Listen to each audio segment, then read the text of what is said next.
Return to Glencoe village, and on leaving it you will see a Celtic cross, which was erected in memory of Macian, chief of the MacDonalds of Glencoe, who was murdered in the infamous massacre.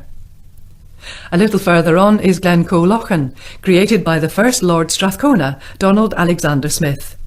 A saddler's son from Forres, born in 1820, who at 18 emigrated to Canada and rose to become the Governor of the Hudson Bay Company and High Commissioner for Canada, and later Lord Strathcona, and returned to Scotland and built Glencoe House in 1895. He purchased the old MacDonald grounds when the last laird died with no heirs after being in MacDonald hands for over 500 years. He created the woodland and Lochan for his wife Isabella, who was half Native American from British Columbia, in an attempt to mimic the forests of northwest America.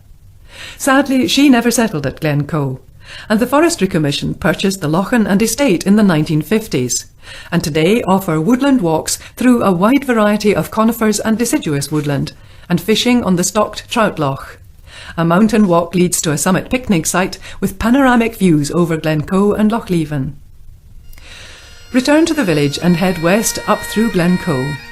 Known as Glen of Weeping, Glen of Sorrows, and even Valley of the Shadow of Death, this is Scotland's best-known glen, described by Charles Dickens as a burial ground for giants.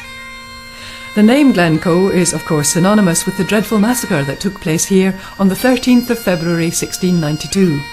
Prior to this, James VII had lost his crown to William of Orange, who in August 1691 offered a pardon to all clans provided they sign an oath of allegiance before January 1692. Macian, chief of the MacDonalds of Glencoe, was a man of loyalty and integrity and felt he needed the permission of his old monarch before agreeing to William's demands. He wrote to James, who was in exile in France, and the reply arrived in Glencoe on the 31st of December. Macian then rushed to the garrison at Fort William and presented himself to the governor, only to discover that a civil magistrate could only accept the oath, and the nearest one was at Inveraray. It was a dreadful winter. All the highways and tracks through the glens were under deep snow, and Macian took much longer than usual to arrive at Inveraray, where he found that the official he sought, Campbell of Ardkinglas, was absent, so his oath was not administered until January the 6th. Sir John Dalrymple, Secretary of State for Scotland, held a grievance against the MacDonalds, and using the lateness of Macian's oath of allegiance as an excuse, he wrote to Colonel Hill at Fort William with orders to put them all to the sword. As a result, on the 1st of February 1692, 120 troops arrived in Glencoe under the command of Captain Robert Campbell of Glenlyon, who made the excuse that the garrison at Fort William was overcrowded and that he had orders to billet in the glen. Although sworn enemies, Highland hospitality dictated that the MacDonalds offer anyone, friend or foe, shelter, food and drink during their stay, and that is exactly what they did for 12 days. In the early hours of the 13th day, as a terrible blizzard hit the village, Campbell ordered his troops to attack. Macian the chieftain was shot in the back as he rose from his bed.